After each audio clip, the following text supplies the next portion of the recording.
ကဘာပေါ်မှာလေတကယ်တော့သူ့နိုင်မရတက်ရှိဖေရတကယ်ဖေနေပြီ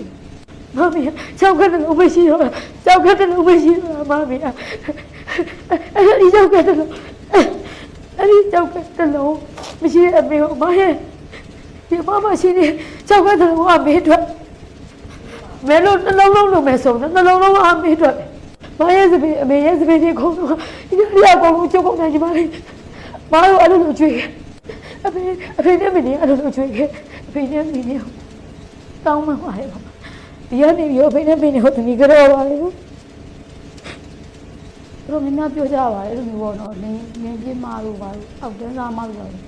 ဖေနဲ့မင်းရဲ့ဒီနေ့မောင်နှမတွေကအများကြီးခွန်အားတွေပေးပါတယ်မတို့ဒီမောင်နှမတွေတခါအခုတော့တည်းဟိုပါပေါ့နော်တည်းမြင်းပြူရာလေးတွေဖြစ်နေတယ်ပေါ့အဲ့ဒါလေးတွေမဘက်ကမအကြီးဆုံးဆိုတော့မဘက်ကပဲတောင်းပန်တယ်အကုန်လုံးအဖေနဲ့အမေနဲ့ညီမမောင်နှမတွေပေါ့နော်အဲ့ဒါတွေကဘာနဲ့မှအစားထိုးလို့မရဘူးခဏသာစိတ်ဆိုးလို့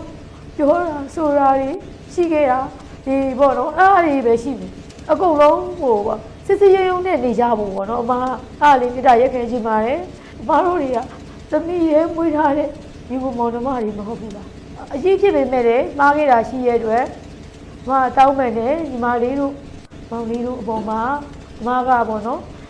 ကိစ္စတစ်ခုခုကြောင့်မှားခဲ့သည်ရှိတော့မကပဲတောင်းပန်တယ်အမကြီးကတောင်းပန်